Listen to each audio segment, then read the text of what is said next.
दोस्तों जय हिंद नमस्कार। मैं हूं नीलेश सिंह और हमारा ये वीडियो साइंस और टेक यानी कि जनरल साइंस और साइंस और टेक के ऊपर है।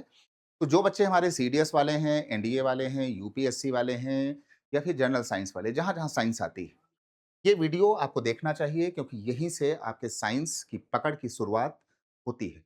हम आज बात करेंगे यूनिवर्सल लॉ ऑफ ग्रेविटेशन की, यानी कि सार्वत्रिक गुरुत्वाकर्षण का जो कानून था, जो नियम था, उसकी। इस नियम में हमको ये बताया गया ला करके कि जैसे मान लीजिए कि हमने आपके सामने यहाँ पर रख दिया कि ये हमारे पास एक छोटा-सा कोई एक हमारे पास आर्टिकल है। अब ये चंद्रमा भी हो सकता है, ये अर्थ भी हो सकता है, ये कुछ भी हो सकता है। और दूसरा हमारे पास आ गया कि हमारे पास एक दूसरा एक गोला ये आ गया, ये भी आपका कुछ भी हो सकता है। अब मामला ये आता है कि इसका जो सेंटर है वो आपका ये होगा, इसका सेंटर ये आपका ये होगा और इन दोनों के जो बीच की हमारी दूरी होगी, ये हमारी इसकी दूरी हो गई। अब इसको जो पूरी दूरी है सेंटर ओ से लेकर के यहां तक, यानी ये इसका ओ सेंटर हो गया, ये इसका ओ हो गया, तो ओ डैश हो गया। यहां से लेकर यहां तक इसकी दूरी को कहा जाएगा आर। सेंटर से लेकर के सेंटर की। विज्ञान के अंदर जब भी हम कोई दूरी को नापते हैं तो हम हमेशा सेंटर ऑफ ग्रेविटी से हम इसके कानून को लेते हैं। हम साइंस कर रहे हो या फिर साइंस एंड टेक की बात कर रहे हो। आगे हम इसके बाद आपके साथ डिस्कस करेंगे कि आखिर टेक्नोलॉजी में जो स्पेस टेक होता है, हम उसमें जीएसएलवी की बात करेंगे, पीएसएलवी की बात करेंगे, चंद्रयान की बात करेंगे, गगनयान की बात करेंगे। हम आपसे आदित्य एल1 की बात करेंगे कि आखिर इसरो ने, नासा ने, आखिर इन लोगों ने कौन कौन सी चीजों का डेवलप किया है और वहां पर किस तरीके से हम इन चीजों का वहां यूज करेंगे। बिना इसकी समझ के आप साइंस टेक का जो स्पेस वाला पोर्शन है वो आपको समझने में दिक्कत होगी। अब मामला ये हुआ कि इसके जो हमारा मास है, इसके हमने द्रव्यमान को ये कह दिया कि इसका द्रव्यमान है m1 और इसका जो द्रव्यमान है, मास है, वो है आपका m2।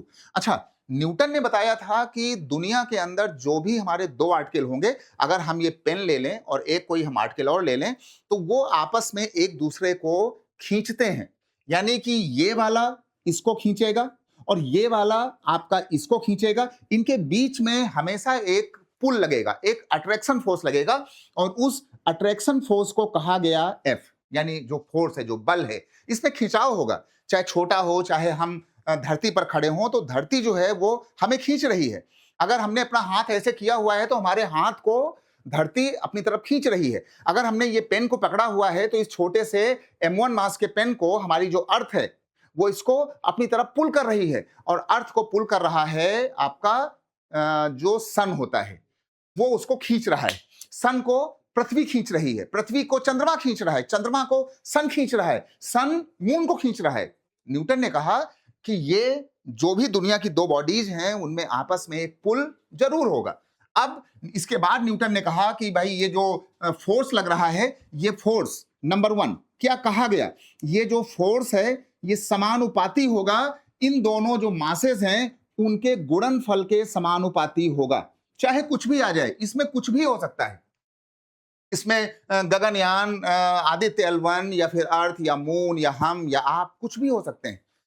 इसके बाद नंबर 2 पर आया कि ये जो इनके बीच लगने वाला फोर्स होगा वो इनवर्सली यानी कि उल्टा प्रोपोर्शनल होगा इनके बीच की जो दूरी है आर के स्क्वायर। तो इनवर्सली में हम लोग लिखते हैं आर का स्क्वायर। ये दो बातें हमारे सामने ला करके जब रखी गई और बाद में दोनों में एफ कॉमन था, तो हमने कहा कि भाई ये एफ कॉमन हुआ तो ये इनका साइन भी कॉमन हो गया। अब ये ऊपर था, ये नीचे था, तो ये आपका बदल करके आ गया m1 और m2 डिवाइडेड बाय r का स्क्वायर। इसके बाद चलते हैं तो f ये जब हटेगा तो बराबर लगेगा, एक कांस्टेंट लगेगा, उसी कांस्टेंट को कहा गया यूनिवर्सल ग्रेविटेशनल कांस्टेंट। इसका ध्यान देना, एक ग्रेविटी वाला जी होता है जो 9.8 होता है और ये इस वाले कानून में ये कैपिटल जी है, इसको कहा जाता है यूनिवर्सल ग्रेविटेशनल कांस्टेंट, यानी कि सार्वत्रिक गुरुत्वाकर्षण स्थिरांक। ये वो जी नहीं है जो जी बचपन में विज्ञान में हमें सिखाया गया, बाद में ये जी आ गया और फिर कहा गया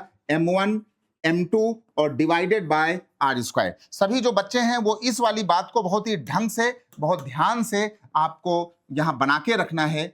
ये आपका आ गया यूनिवर्सल ग्रेविटेशनल कांस्टेंट। अगले वीडियो में हम आपके सामने बहुत सारी बातें करेंगे कि आखिर ये जो जी हो गया, जी का मात्रक क्या होता है, जी का मान क्या होता है और ये जो हमारा फोर्स होता है इसमें कौन-कौन से लोगों की डिपेंडेंसी होती है। तो हमारे अगले वीडियो में जनरल साइंस या साइंस टेक को लेकर के हमें आप जरूर फॉलो करते रहें डेल्टा रैंकर्स पर। हम दोबारा आपसे मिलेंगे और ऐसे ही आहिस्ता-आहिस्ता जब हम इसी चीज को लॉन्च कर रहे होंगे, अभी हम आपसे बात करेंगे साइंस और टेक के ऊपर कि ये जो आदित्य L1 होता है, आदित्य L1 की कहानी थोड़ा पढ़ के आइएगा कि ये जो आदित्य L1 होता है, आखिर आदित्य L1 ने कौन सा काम किया। यूपीएससी आईएएस का ये बहुत ही प्यारा सा सवाल है। आदित्य L1 जो होता है वो स्टडी ऑफ सन के लिए बनाया गया है, यानी जो आदित्य L1 है ये भारत की ओर से जो ये छोड़ा गया है, ये सन की पूरे माहौल को, पूरी स्टडी, उसके टेम्परेचर, उसकी बनावट, कैसा है वो, कैसा है सूरज, उसकी पूरी जांच पड़ताल करता है आदित्य L1। तो जब हम आपके सामने आएंगे अपने अगले वीडियो पर तो बात करेंगे आदित्य L1 की और इसी के साथ साथ चंद्रयान की और गगनयान की। दीजिए नीले सिंह को इजाजत, फिर होगी मुलाकात किसी ऐसे ही विज्ञान और प्रौद्योगिकी यानी साइंस एंड टेक के किसी अच्छे और शानदार वीडियो के साथ।